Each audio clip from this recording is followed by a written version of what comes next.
Hello friends, welcome to easy tailoring Tamil. நம்மளோட சேனலில் saree falls எப்படி வந்து அட்டாச் பண்ணலாம் அப்படின்னு தான் பார்க்க போகிறோம். வாங்க வீடியோக்குள்ளே போகலாம். ஃபஸ்ட்டு வந்து இந்த மாதிரி saree எடுத்துக்கோங்க. ஸோ நான் இந்த சாரியில் தான் வந்து ஃபால்ஸ் வைக்க போகிறோம். ஸோ இந்த மாதிரி saree எடுத்ததுக்கப்புறமா நம்ம வந்து பார்டர் கிட்ட தான் saree ஃபால்ஸ் வைக்க போகிறோம்.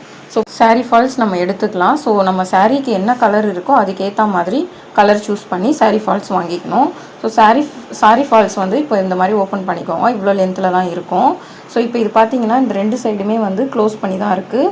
ஸோ இந்த பக்கம் மட்டும்தான் பிசுறு பக்கமாக இருக்குது. ஸோ இந்த பக்கம் தைக்கும் போது மட்டும் நம்ம மடித்து தைக்கணும். ஸோ நெக்ஸ்ட்டு வந்து saree வந்து நம்மளுக்கு எந்த பக்கம் ஃபால்ஸ் வைக்கணும் அப்படின்றத செக் பண்ணிக்கோங்க. ஸோ நம்ம ரைட் சைடில் இருந்து தானே saree கட்ட ஸ்டார்ட் பண்ணுவோம். ஃபஸ்ட்டு நம்ம கன்ஃபியூஸ் ஆகாமல் இருக்க ஃபஸ்ட்டு வந்து saree வந்து கரெக்டாக நம்மளுக்கே வச்சு பார்க்கணும். ஸோ எந்த பக்கம் மேலே கீழே அப்படின்றத கரெக்டாக வச்சு பார்த்துட்டு தான் நம்ம இது பண்ண போகிறோம். saree கட்டுற மேல் பக்கம் வந்து நம்ம பார்டர் வைக்க மாட்டோம் ஃபால்ஸு. ஸோ கீழே தான் பார்டரில் வந்து நம்ம ஃபால்ஸ் வைப்போம். ஸோ ஃபஸ்ட்டு இந்த மாதிரி செக் பண்ணிக்கோங்க. ஃபஸ்ட்டு செக் பண்ணி எடுத்துக்கலாம்.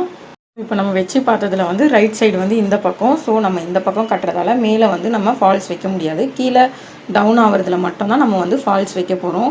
அதே மாதிரி saree பக்கம் சாரியில் ஃபால்ஸ் வைக்கும்போது நம்ம வந்து ஸ்ட்ரெயிட்டாக அப்படியே இங்கேருந்து ஸ்டார்ட் பண்ணிடக்கூடாது.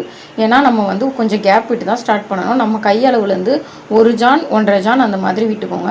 1 ஜான் விட்டாலும் ஓகே தான், 1.5 ஜான் விட்டாலும் ஓகே தான். நான் 1.5 ஜான் விட்டு தான் ஸ்டிச் பண்ணிக்க போகிறோம். அந்த மாதிரி விட்டு ஸ்டிச் பண்ணும்போது நம்மளுக்கு saree வியர் பண்ணும்போது கரெக்டாக இருக்கும் நம்மளுக்கு. ஸோ இதுவுமே நம்மளுக்கு டவுட்டாக இருந்தது தான். ஆல்ரெடி நம்ம வந்து டெய்லர் கடையில் வந்து ப்ளவுஸும் இந்த saree ஃபால்ஸும் கண்டிப்பாக கொடுத்துருப்போம். ஸோ நீங்கள் அதை வச்சு கூட நீங்கள் மார்க் பண்ணி ஸ்டிச் பண்ணிக்கலாம். ஸோ 1 ஜான்லேருந்து 1.5 ஜான் விட்டுட்டு ஓப்பன் பக்கம் இருக்கிறத இந்த மாதிரி மடித்து தைச்சிக்கும் போது ஃபினிஷிங் வந்து நீட்டாக இருக்கும்.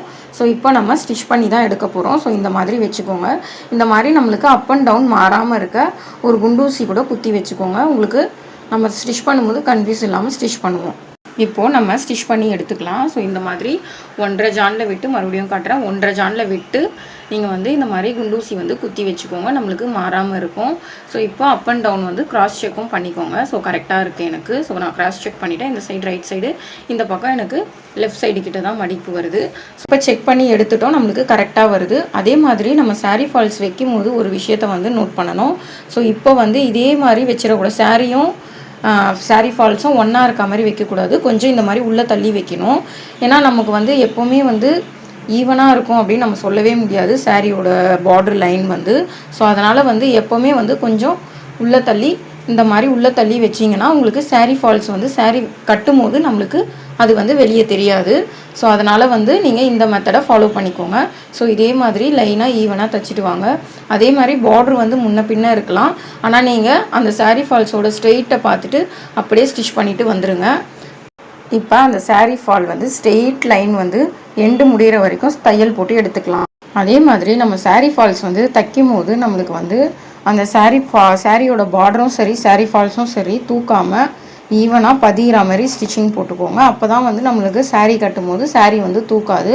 இன்கேஸ் நம்ம தூக்குன மாதிரி தைச்சிட்டோம் அப்படின்னா நம்மளுக்கு வந்து saree கட்டும் போது நம்மளுக்கு அந்த கீழே பாட்டமில் வந்து நம்மளுக்கு தூக்குன மாதிரி இருக்கும். ஸோ அதனால் வந்து saree பார்டரும் சாரியோட ஃபால்ஸும் ஈவனாக இருக்க மாதிரி பதிஞ்சா மாதிரி தையல் போட்டு எடுத்துக்கோங்க.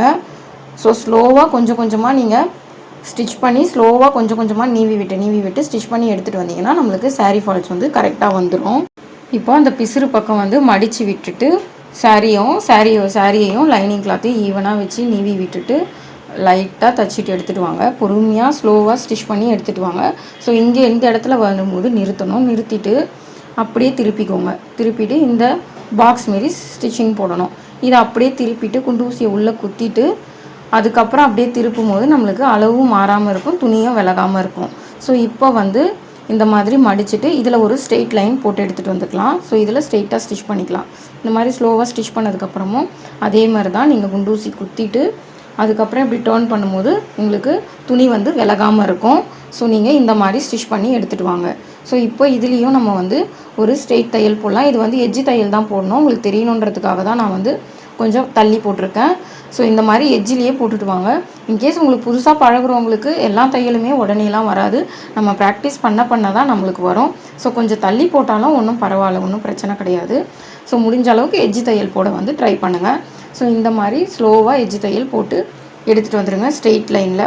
நம்ம எட்ஜி தையல் போட்டு முடிச்சிட்டோம் இந்த பக்கமும். ஸோ இந்த பக்கம் வந்து அதே மாதிரி தான் குண்டூசியை உள்ளே குத்திட்டு நீங்கள் இப்படி டேர்ன் பண்ணும்போது உங்களுக்கு கரெக்டாக இருக்கும். இப்போ பார்த்தீங்கன்னா நம்ம ஸ்டிச் பண்ண முடிச்சுட்டு இப்போ நம்ம எதனா திருப்பி தைக்கணும் அப்படின்னா நம்ம குண்டூசியை வந்து உள்ளே குத்திட்டு அதுக்கப்புறம் நம்ம டேர்ன் பண்ணும்போது நம்மளுக்கு துணியும் விலகாமல் இருக்கும், அளவும் மாறாமல் இருக்கும், ஸ்டிச்சிங்கும் லைனாக வரும். ஸோ இந்த மாதிரி ஃபாலோ பண்ணிக்கோங்க. ஸோ இப்போது நம்ம அதே டேர்ன் பக்கம் திருப்பி பிசுறு பக்கத்தை மடித்து நம்ம வந்து ஸ்டிச் பண்ணி முடிச்சிட்டோம். ஸோ ஸ்டிச் பண்ணி முடித்தாச்சு. இப்போ சாரீ ஃபால்ஸ் வந்து நம்மளுக்கு ரெடி ஆகிடுச்சு. ஸோ இந்த மெத்தட் நீங்கள் ஸ்டிச் பண்ணும்போது உங்களுக்கு நல்லா நீட்டாக வரும். இப்போ பார்த்தீங்கன்னா நம்மளுக்கு சாரீ ஃபால்ஸ் வந்து ரெடி ஆகிடுச்சு. இப்போ நம்ம சாரியோட பார்டர் பக்கமும் சாரீ ஃபால்ஸும் வந்து எந்த இதுவுமே தூக்காமல் ஈவனாக ஸ்டிச் பண்ணி முடிச்சிட்டோம். ஸோ நீங்களும் இந்த மெத்தடை வந்து ஃபாலோ பண்ணிக்கோங்க. ஸோ இப்போ வந்து நம்ம சாரியை வந்து மடித்து எடுத்துக்கலாம். நெக்ஸ்ட்டு நம்மளோட சேனலில் கிளாஸ் 6 டேரெக்டாக பாடி மெஷர்மெண்ட் எப்படி எடுக்கிறது, ஸோ அந்த மெஷர்மெண்ட்டை வச்சு போட் நெக் பிரின்சஸ் கட்டு எப்படி கட்டிங் போட்டு ஸ்டிச் பண்ணலான்றது தான் பார்க்க போகிறோம். ஸோ நம்மளோட சேனலை மறக்காமல் சப்ஸ்கிரைப் பண்ணி வச்சுக்கோங்க. என்னோடய வீடியோ உங்களுக்கு பிடிச்சிருந்தா லைக் பண்ணுங்கள், ஷேர் பண்ணுங்கள், சப்ஸ்கிரைப் பண்ணுங்கள். நெக்ஸ்ட் வீடியோவில் மீட் பண்ணலாம். Thank you friends.